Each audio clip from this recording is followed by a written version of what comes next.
Journey into Mystery 86, November 1962. Starring the mighty Thor. How can I defeat the Tomorrow Man when he can fade into a different year before I can reach him? Thor the mighty, on the trail of Tomorrow Man. Behold, Thunder God, you pursue me into the future only to meet your doom at the hands of my steel slaves.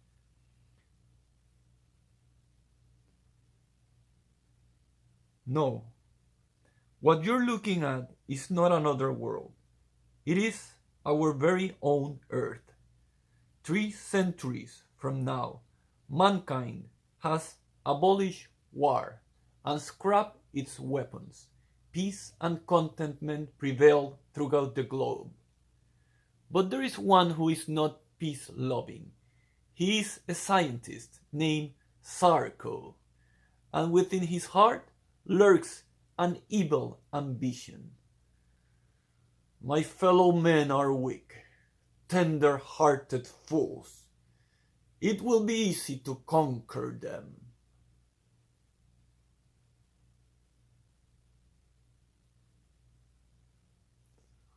Other scientists devote themselves to helping civilization, but I have invented a way of living our civilization.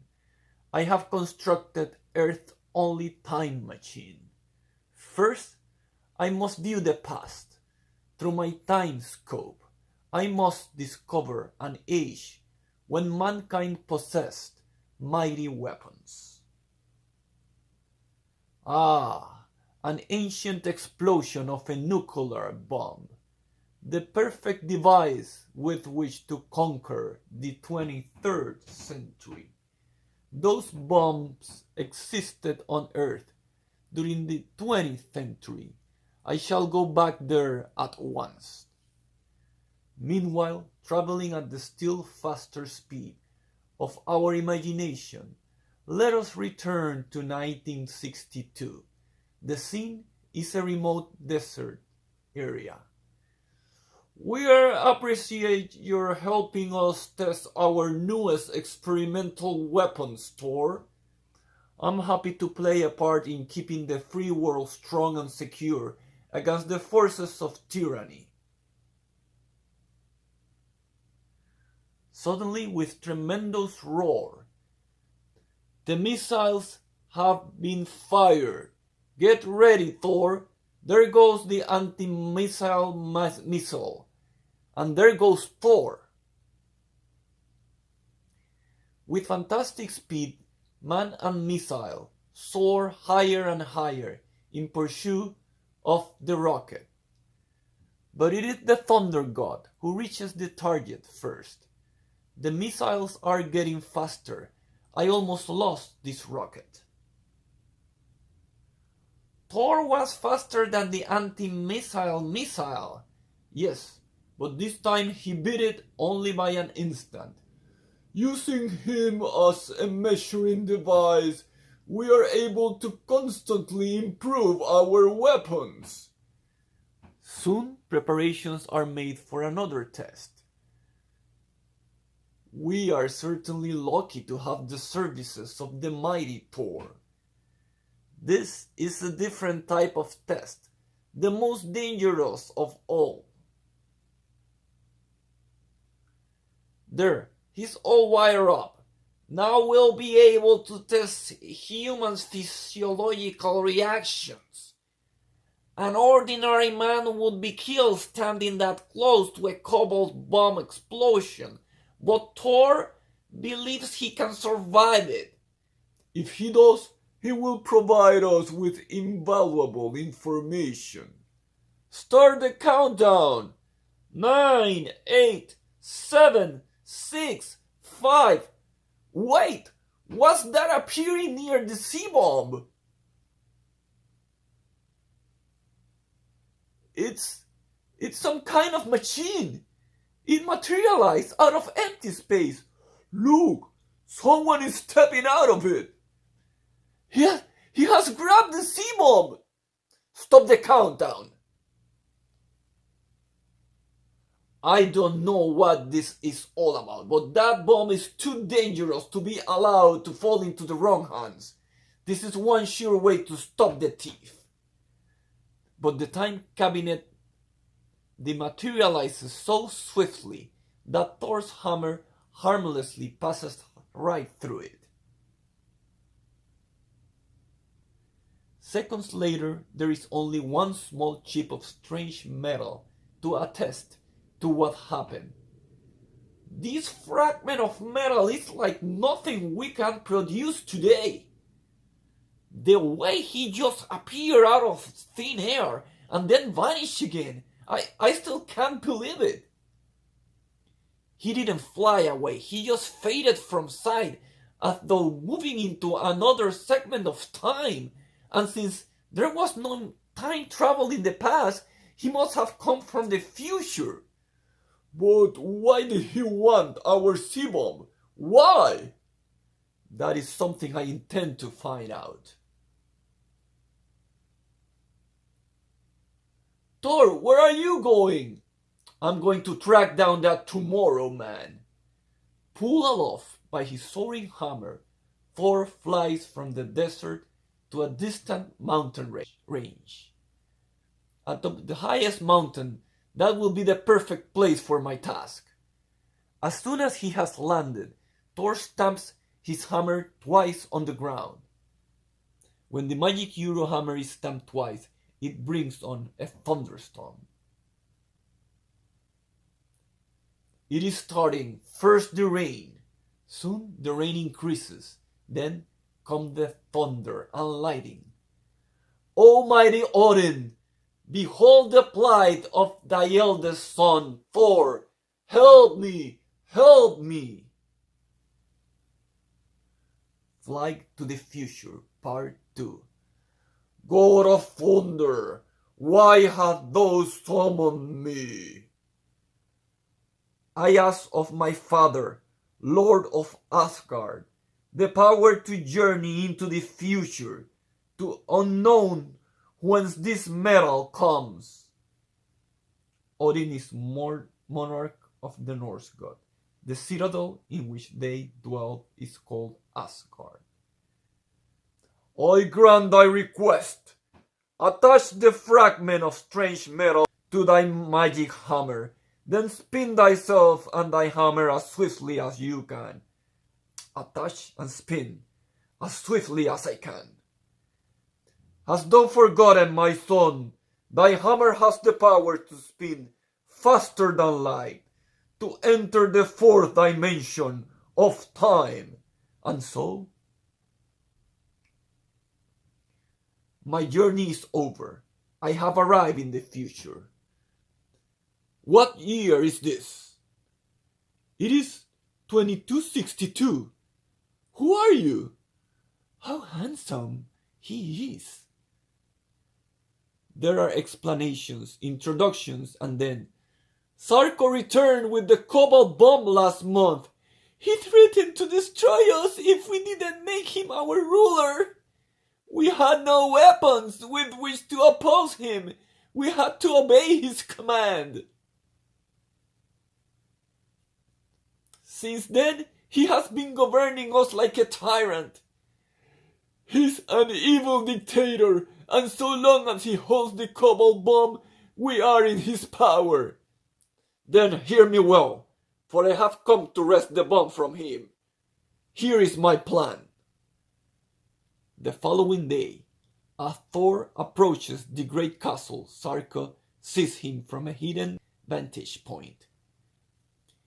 He is the one who tried to prevent my stealing the bomb.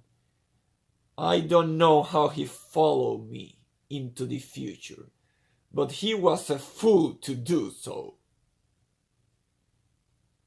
Guards, seize that man! Shall we obey? We have no choice. Sarko holds the only weapon on earth. We dare not defy him. And so the guards race from the castle to apprehend Thor. But before they can reach him, a black-robed figure hurls a mighty tree in their path. Look out! Jump! Thor has gotten past us, but who's the figure following in the black robe? And how could he be strong enough to push a giant oak in our path? So Sarko, at last we meet, face to face. I am Thor, god of thunder. Bah, you got past my guards because they are fools, but you shall never triumph over me. Goodbye, god of thunder, ha ha ha. Trapdoor. Welcome to my room of magnetic mirrors. They are powerfully magnetized, as you can see and feel. By turning off the magnetism of one mirror and turning on that of another, I can dash you against them until you are helpless.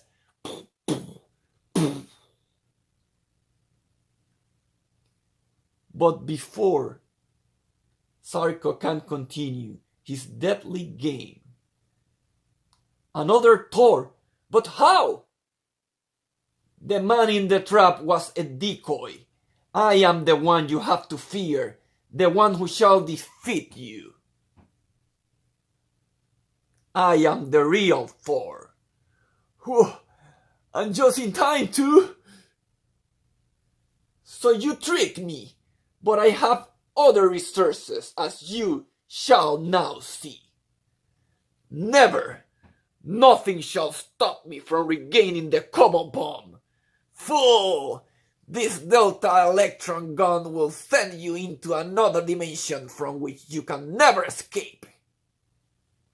Before Thor can hurl his hammer, he begins to fade away.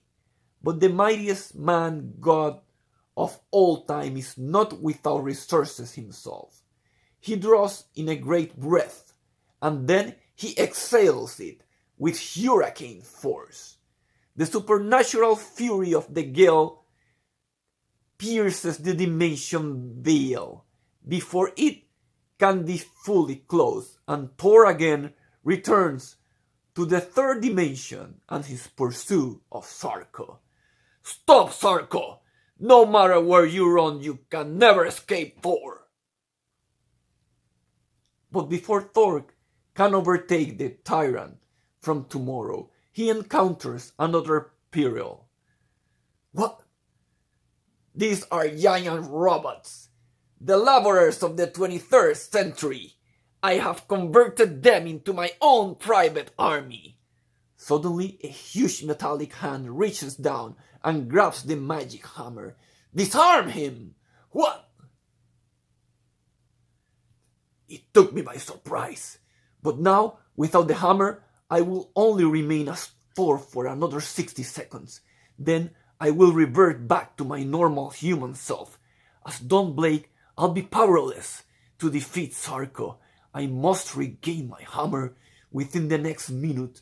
But how? The strength of Thor is still mine for the next 54 seconds. I will use that strength to rip up the floor with my bare hands. And with each passing second, the robots come closer, closer. If I'm lucky, I'll find what I need beneath my feet. Here it is, a water pipe. Seizing the steel water pipe, the Thunder God floods the room. The water is seeping into the robots. It short-circuits their mechanism. They are slowing down. They have come to a complete standstill. My hammer. The robot is releasing it. It is falling. Got it. And not a second too soon. Having rendered the robots helpless, Thor now continues his grim pursuit. He's running into a spaceship, and he has got the C-bomb with him. I've been beaten at every turn, but there is still one last card to play. If I can't use the Cobalt Bomb to enslave the world, then I will use it to destroy the world. He has gone mad. If he drops the bomb, It will be a catastrophe. I must stop him. Let there be storm, storm, storm. Seconds later, the magic hammer is stamped against the ground. The rain begins. Then comes the wind, thunder, and lightning. The storm is raging so hard, it's buffeting the ship. I can't get over to the bomb to drop it on the earth. Then the god of thunder raises himself into the air by whirling his hammer, and in so doing creates a suction of air that spins the little spacecraft around and around until, if I can just jar the bomb loose, there it is. It is falling. I got it. And as Thor descends safely to the ground, the spaceship, out of control, crash lands. And Dosarko emerges from the wreckage, still alive. Who am I? What am I doing here? Will be able to cure his physical injuries, but his memory will never return. You defeated a tyrant, and you saved our world from destruction. We shall be forever grateful. Long live the mighty Thor! Now I must return the sea bomb to my own time. Once again, Thor whirls his legendary hammer at an unimaginable speed, as time itself is bent to the thunder god's will. Soon the year is 1962, and the place is the New Mexican desert. You have your bomb back. Let us mention it no more. You would never believe my tale. Maybe not, but we'd still like to know where it was and how you brought it back. Forget it, Bob. We got some weapons test to perform now. A short time later, after Thor has turned back to the quiet Dr. Don Blake. Anything happened while I was gone, Jane? Are you kidding, Doctor? Don't you read the papers? No, Jane. Nothing in the papers interests me. It's all too nerve-wracking. Oh, if only I could work for Thor instead of colorless Dr. Blake. I wonder if Jane will ever suspect that some of us read about the news while some of us are too busy making it. The end.